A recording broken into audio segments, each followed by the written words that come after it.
Welcome to the series of interview with Aara Gupta. तो आप में से बहुत बच्चे जो मेडिकल फील्ड से हैं, जो बायोलॉजी बैकग्राउंड के साथ जिन्होंने पढ़ाई कंप्लीट की है, उनके ये क्वेरीज थे कि आगे क्या स्कोप है या क्या करियर ऑप्शन है मेडिकल फील्ड में except for MBBS.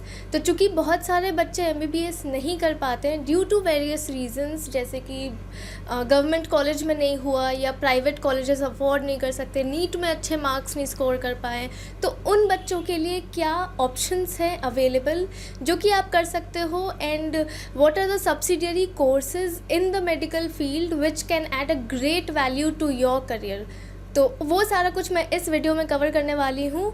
But before getting to that, अगर आपने मेरी प्लेलिस्ट अब तक नहीं चेक की है तो आप ज़रूर से उसे चेक करें। मैंने बहुत सारे informational interviews and course related and civil servants के इंटरव्यूज़ वगैरह डाल रखे हैं उसमें। तो it will be really helpful for you and will motivate you a lot. So you can go and check them out. I will link them below in the description box. Coming back to the medical courses, तो जो बच्चे financially week हैं या जिन्होंने अच्छा score नहीं किया है नीट में, उनके लिए क्या करियर ऑप्शंस हैं मेडिकल फील्ड में। तो to answer all of that I have a very special person with me today, doctor Amrit Anand, who is currently doing his internship from the National Institute of Medical Sciences, Jaipur, in the field of dentistry. तो very special person इसलिए क्योंकि he is my very own brother, and but I thought what will be better, आप लोगों को इस field से related queries, आप लोगों के क्वेरीज एंड डाउट्स को आंसर करने के लिए who else will be better than somebody from the same field. तो just ignore the fact that we are brothers and sisters. We'll be conducting this interview on a very serious note. Welcome to my channel, and do you want to just give a quick hello to everyone? Hello everyone. So, keeping aside the brother sister conversations, let's just get into the questions. तो सबसे पहले इस बारे में बात करते हैं कि उन बच्चों के लिए आप क्या कहना चाहोगे जो जो बहुत मेहनत करते हैं, नीट देते हैं बट अच्छा स्कोर नहीं कर पाते, या they are not able to get into good government colleges. तो what do you think the medical field is like for those students? First of all, for all those students जिन्होंने कम score किया है NEET के exam में, मैं उनको यही अपना एक मैसेज देना चाहूँगा कि that doesn't mean कि आपकी लाइफ ख़त्म हो चुकी है या फिर you are good for nothing. There are actually very good doctors who don't compete this exam in their first attempt, but they are great at what they do. So जिन्होंने एक बार अटेम्प्ट कर रखा है बट सिलेक्शन नहीं हो पाया है, I would just tell them that evaluate yourself, rule out the pros and cons, and just check whether you should drop for this exam, take a drop for this exam or not.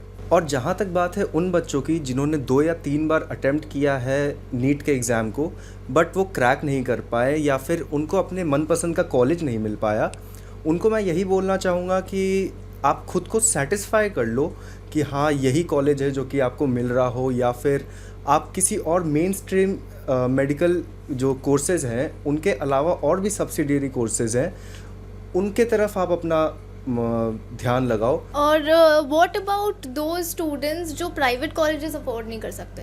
Because obviously बहुत से courses है, बहुत से fields है, but courses ऐसे हैं कि not necessary अगर आप इतने अच्छे स्टूडेंट नहीं हो तो आपको गवर्नमेंट नहीं मिल पाएगा ऑब्वियसली, बट अगर प्राइवेट मिल रहा है तो प्राइवेट की फ़ीस बहुत ज़्यादा होता है। तो व्हाट अबाउट दोज स्टूडेंट्स?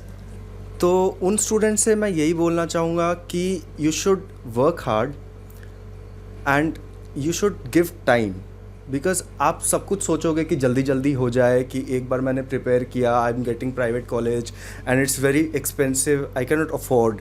तो इसका मतलब ये नहीं है कि आप अपने ड्रीम्स को ख़त्म कर लो या फिर आप उसको परसू नहीं करो। मैं तो यही बोलूँगा कि आप you give it a try. अगर वापस से आप वर्क हार्ड करोगे, अपने ड्रीम्स को चेज़ करोगे, तो आई पर्सनली बिलीव कि हाँ आप अचीव कर सकते हो उस चीज़ को, आप गवर्नमेंट कॉलेज निकाल सकते हो, और नहीं ही तो आप किसी और कोर्सेज के लिए अप्लाई करो, उसकी तरफ अपना ध्यान लगाओ। तो मतलब ये कि जो बच्चे प्राइवेट अफोर्ड नहीं कर सकते तो कहीं ना कहीं किसी लेवल पे कॉम्प्रोमाइज़ करना पड़ेगा उन्हें। Either you work really hard or you have to compromise on some level. Yes you have to. अच्छा, तो मतलब ऐसा नहीं है कि अगर आप पढ़ाई नहीं कर रहे या अगर आप मार्क्स भी अच्छे नहीं हैं तो आपको कुछ ना कुछ टॉप का मिल जाएगा, थोड़ा कॉम्प्रोमाइज़ करना पड़ेगा आपको, बट येस जितने भी कोर्सेज़ हैं बाकी भी ऐसा नहीं है कि वो अच्छे नहीं होते या कुछ, उनमें भी काफ़ी ज़्यादा स्कोप है, बस बहुत मेन स्ट्रीम नहीं है, तो we'll talk about that later on. तो continuing with this point only, वो कौन कौन से ऐसे कोर्सेज़ हैं जो कि मेन स्ट्रीम से अलग हैं बट मेडिकल फील्ड के हैं, तो वो कौन कौन से कोर्सेज़ हैं? Apart from the main stream, जो कोर्सेज़ हैं जो कि सब्सिडियरी में बोले जाते हैं, वो कुछ जैसे कि फिजियोथेरेपी है, एज अ पैथोलॉजिस्ट है, और आप माइक्रोबायोलॉजी कर पढ़ सकते हो, there is a very good scope in microbiology. आप डाइटिशियन बन सकते हो, आप फिटनेस ट्रेनर के लिए परस्यू कर सकते हो, या फिर आप एग्रीकल्चर में ज्वाइन कर सकते हो। Agriculture now days is very flourishing, आप भारत का जीडीपी सुधार सकते हो उससे। आप नर्सिंग या फिर हॉस्पिटल मैनेजमेंट में ज्वाइन कर सकते हो। These are very known courses. Yes definitely, क्योंकि जैसे ये पैथोलॉजी की आपने बात की, तो ये सारे भी फील्ड्स हैं जिसमें लोग काम कर रहे हैं। जो पैथो लैब्स होते हैं Yeah. बहुत ही पॉपुलर है, हर डॉक्टर ही रेकमेंड करता है कि आप इधर से जाओ, जांच करा कर लाओ, तो वो सब तो है ही। तो एक ऐसा मेन स्ट्रीम परसेप्शन होता है लोगों का कि ऑपरेशन थिएटर्स जब तक ना दिखे या MBBS ना हो जाए तो डॉक्टर नहीं है, तो ऐसा कुछ नहीं है। तो अगर बात करें पैथो लैब्स की, तो व्हाट आर दे एग्जैक्टली, कैसे लोग काम करते हैं उसमें, कौन होते हैं वो लोग बेसिकली जो इन सारे फील्ड्स में भी हैं? दे आर पैथोलॉजिस्ट्स, ठीक है, जो पैथोलैब्स में काम करेंगे दे आर पैथोलॉजिस्ट्स, ठीक है। These are side streams courses, okay. ये 3 साल की BSc करनी होती है इन पैथो, उसके बाद आप पैथोलॉजिस्ट बन सकते हो। आपको मास्टर्स करना होता है इसमें। फॉर एग्ज़ाम्पल, आप मान लो कि एक पेशेंट है जिसको किसी तरह की बीमारी है, वो क्लिनिक गया, तो क्लिनिक डॉक्टर एक ही बार में सब कुछ देख कर ही नहीं बता सकता है ना कि आपको क्या बीमारी है या फिर कौन सी मेडिसिन चलेगी। तो वहीं पे पैथोलॉजिस्ट का रोल आता है। पैथोलॉजिस्ट लैब टेस्ट्स करते हैं, बॉडी फ्लूइड्स, बॉडी टिश्यूज़, जो कि हेल्प करता है प्रॉपर डायग्नोसिस देने के लिए कि कौन सी बीमारी है एंड इसका प्रॉपर ट्रीटमेंट क्या होगा। तो that's Y without any pathologist किसी भी डॉक्टर का क्लिनिक नहीं चल सकता है, इसलिए they just keep on recommending कि हाँ ठीक है, आप पैथो लैब जाओ और वहाँ से रिपोर्ट्स लेकर आओ। That's it. तो these are also I think very financially stable jobs and Yes, fields. of course they are, because इतने सारे डिजीजेज हैं, डिजीजेस की कमी नहीं है, पेशेंट्स की कमी नहीं है, तो जितना डॉक्टर कमाएगा उतना ही पैथोलैब्स वाले भी कमाएंगे, बिकॉज बिना रिपोर्ट के तो आप डायग्नोसिस ही नहीं कर सकते हो या फिर किसी को मेडिसिन ही नहीं चला सकते हो, तो दैट्स वाई। ओके, तो also talking about the Ayush ministry, जो गवर्नमेंट ने अभी it is very recent and very new, तो talking about that, what is that exactly? Is it something related to this field only, जो वहाँ पे भी लोग होंगे, तो what is Ayush ministry? Ayush Ministry is something very off topic, but still I'll try to elaborate. Ayush Ministry just deals with the research and promotes Ayurvedic medicines. Okay, कोई भी नई आयुर्वेदिक मेडिसिन अगर निकलती है तो वो इनके अंडर में ही निकलती है, ठीक है, रिलीज़ होती है तो इनके थ्रू ही होती है। अगर आप इसकी फुल फॉर्म ही देखो तो it's A for Ayurvedic, Y for योग एंड नेचुरोपैथी, U फॉर यूनानी, S फॉर सिद्धा and H for homeopathic. Okay, so this is basically for the Ayurvedic, yes, it's industry. Ayurvedic and homeopathic medicines. They are released in under this platform. Okay, तो मतलब ये भी बहुत बड़ा platform है and बहुत ज़्यादा, Yeah, जैसे yeah, इंडिया में sorry. अगर हम देखें तो बहुत लोग ऐसे हैं जो सिर्फ आयुर्वेदा प्रेफर करते हैं या सिर्फ होम्योपैथिक मेडिसिन ही प्रेफर करते हैं।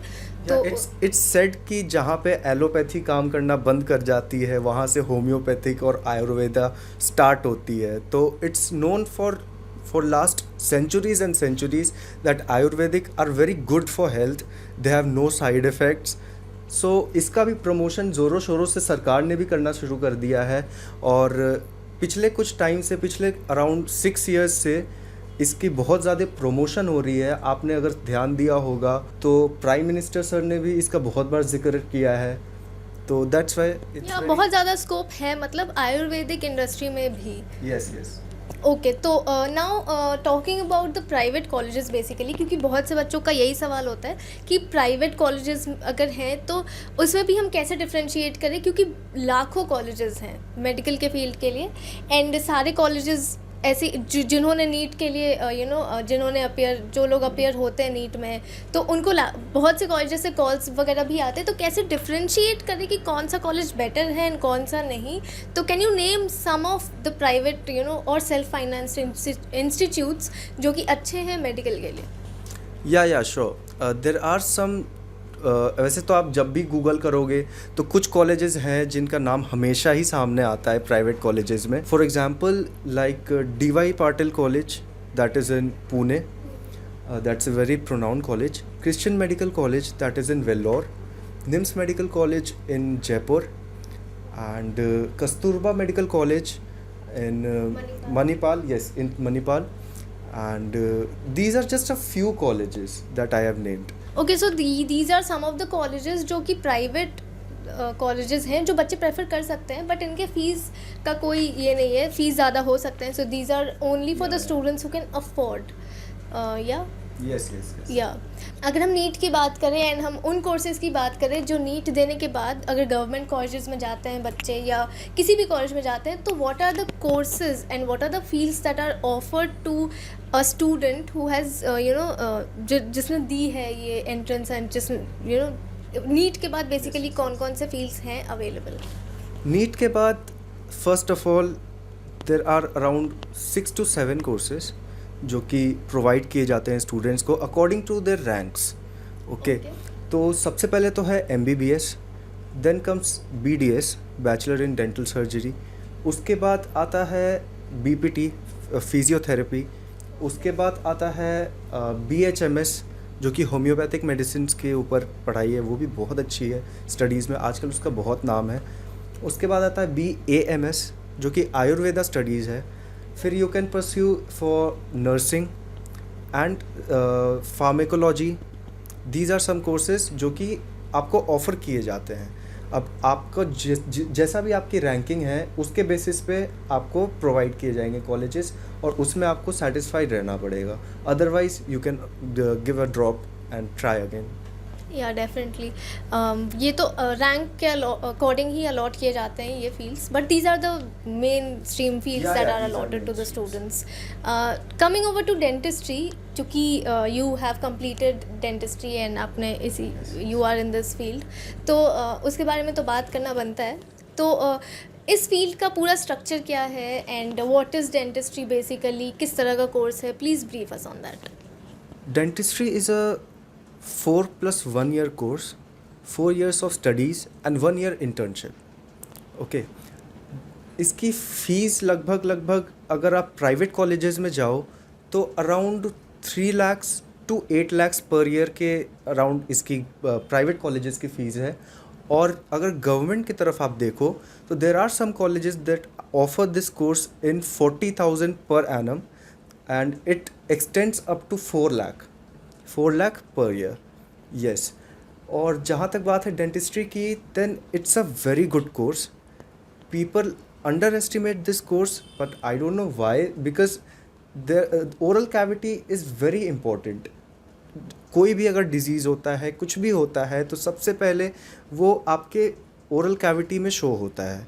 ठीक है, तो आप किसी भी डिजीज़ को डायग्नोज कर सकते हो, and it's very good for it's very important to take care of your oral cavity so that you can lead a very good life. So that is really important. And what about private colleges versus government colleges?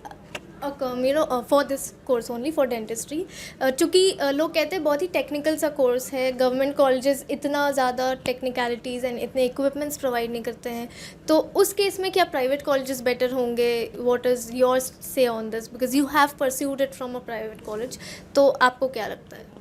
If we are comparing between government colleges and private colleges, तो ये कुछ चीज़ें fixed होती हैं, जैसे कि infrastructure आपको private colleges में बेटर मिलता है।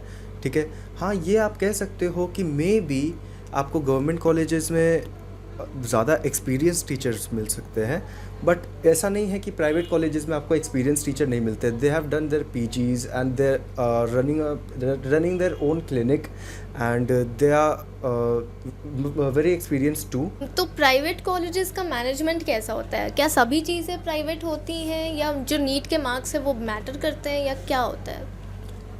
सभी चीज़ें प्राइवेट तो होंगी ही, मतलब कि जो भी है सब उनका ही है, सरकार की तरफ से तो क्या ही होता है, ठीक है। तो और जहाँ तक बात है नीट के स्कोर्स की, then yes it really matters, ठीक है। जब आपको किसी भी तरह का स्कोर आता है देन उस स्कोर में आपको कौन कौन से कॉलेजेस अलॉट हो सकते हैं, बस वही शो होते हैं, ठीक है। ऐसा नहीं है कि आप अगर फॉर एग्ज़ाम्पल आउट ऑफ 10 अगर आप 2 लेकर आए हो या फिर 4 लेकर आए हो तो आपको 7 रेटेड कॉलेज मिल जाएगा, नहीं, that is not possible, no.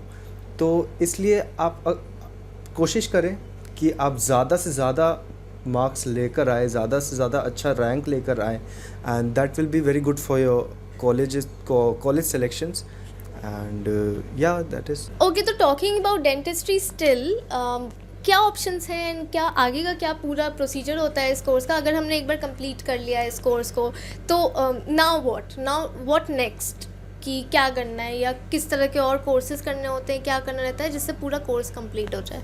जैसा कि मैंने आपको बताया, इट्स अ 5 ईयर कोर्स, ठीक है। 4 years of studies and 1 year of internship. After that आपने MDS कर लिया, आपने PG कंप्लीट कर ली। काफ़ी बच्चों के दिमाग में ये क्वेश्चन आता है कि या तो खुद का क्लिनिक इस्टेब्लिश कर लिया जाए या तो किसी हॉस्पिटल में ज्वाइन होकर एक्सपीरियंस गेन कर लिया जाए। तो आई वुड सजेस्ट कि अगर आपने PG अपनी कंप्लीट कर ली है तो उसके बाद तुरंत क्लिनिक इस्टेब्लिश करना सही नहीं होगा, बिकॉज़ आपको तरह तरह के पेशेंट्स आएंगे, आपके पास तरह तरह के डिजीज़ेज़ आएंगी। तो मैं यही सजेस्ट करूँगा कि आप पहले किसी हॉस्पिटल में ज्वाइन कर लो और ज्वाइन करने के बाद आप एक्सपीरियंस गेन कर लो। 1 ईयर और 2 ईयर्स आप तरह तरह के जितने भी तरह के केसेस आप हैंडल कर सकते हो उतना हैंडल करके एक्सपीरियंस गेन कर लो। आफ्टर दैट आप अपनी क्लिनिक खोलो और प्रॉपरली उसको चला पाओगे। आपके पास एक्सपीरियंस होगा, आपके पास टाइम होगा, तो आप प्रॉपरली उस चीज़ को हैंडल कर पाओगे। बिकॉज BDS जितना हम जानते हैं it is a practical field. इसमें जितना ज़्यादा आप प्रैक्टिकल करोगे Yes, उतना yes. आपको एक्सपीरियंस गेन होगा एंड उतना अच्छा आप आगे कर पाओगे। Yes, so it true. Is really important to gain experience in this field also. तो अपार्ट फ्रॉम डेंटिस्ट्री अगर बाकी कोर्सेज या बाकी फील्ड्स की हम बात करें, जैसे एक तो मेन स्ट्रीम हमें पता है कि BDS करने के बाद एक डेंटिस्ट बनते हैं लोग, but what about except that, क्या और कोई करियर ऑप्शंस है या सब्सिडियरी कोर्सेज या सब्सिडियरी फील्ड्स हैं जिसमें लोग जा सकते हैं अगर डेंटिस्ट्री ना करनी हो तो? Yes, there are many options. Like आपने अगर अपना UG कंप्लीट कर लिया है then either you can go for your MDS। आप अपने PG कंप्लीट कर सकते हो क्योंकि उसमें आपको एक्सपीरियंस भी ज़्यादा मिलेगा और आप ज़्यादा प्रिसाइज हो जाओगे चीज़ों को लेकर, ठीक है। तो दैट्स इम्पॉर्टेंट। उसके बाद आप रेलवेज़ में जा सकते हो, आप आर्मी डेंटल कॉर्प्स में जा सकते हो, ठीक है। आप टेरिटोरियल ऑफिसर बन सकते हो इन इंडियन आर्मी।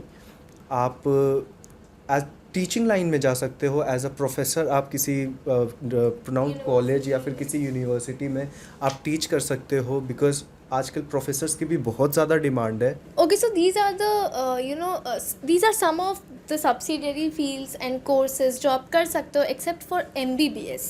तो मेडिकल फील्ड बहुत बड़ा है, बहुत वास्ट है, बहुत तरह की चीज़ें हैं एंड आई थिंक आप लोगों को थोड़ा तो समझ आया होगा अब इस वीडियो के थ्रू कि क्या कोर्सेज हैं, क्या है, किस तरह से करें उसे एंड एवरीथिंग।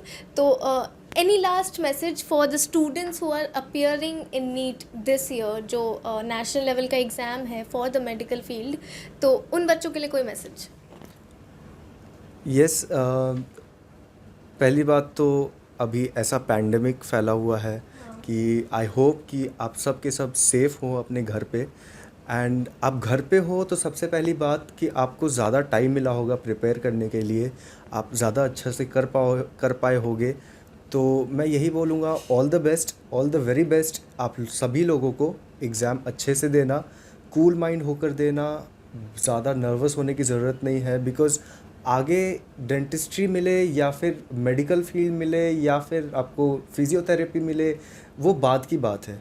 फ़िलहाल तो आपको एग्ज़ाम क्रैक करना है, ठीक है। और मेरा ये पर्सनली ये मानना है कि नीट का एग्ज़ाम जो है वो बस आपको चेक करता है कि you can cope with your college studies और नॉट, ठीक है। तो आपको अगर ऐसा लग रहा हो कि नीट का कोर्स बहुत ज़्यादा वास्ट है या फिर बहुत ज़्यादा हार्ड है, तो मैं आपको ये बता दूं कि college studies are not that easy, ठीक है। वो बस आपको ये चेक करता है कि आप प्रॉपर्ली उस चीज़ को हैंडल कर पाओगे कि नहीं कर पाओगे, उतना प्रेशर हैंडल कर पाओगे नहीं कर पाओगे। तो दैट्स वेरी इंपॉर्टेंट कि आप इस एग्ज़ाम को अच्छे से क्रैक करो और बस यही मत सोचो कि this is last point, no this is not, ठीक है। इसके आगे भी बहुत सारी चीज़ें हैं।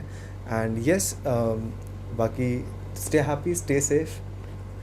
So thank you so much to clear everybody's queries and doubts, and I think आपके queries clear हुए होंगे and थोड़ा तो आपको समझ आया होगा इस entire field, इस entire course के बारे में। अगर फिर भी कोई क्वेरी है, कोई डाउट है तो make sure to comment down below. And मैं तो नहीं क्लियर कर सकती ये सारे क्वेरीज, तो यही बताएंगे आपको। तो मैं इनका भी इंस्टाग्राम हैंडल लिंक कर दूंगी नीचे डिस्क्रिप्शन बॉक्स में। You all can go and disturb him on his Instagram and ask him the queries. तो yeah, and any message for the viewers? Keep supporting, keep liking. ये बहुत अच्छे अच्छे videos डालती है। She is putting all her efforts and I shall say just one thing, like, share and subscribe. Thank you. It was not needed, but still thank you. And I'll see you very soon with a new video. Till then, wishing you all the luck.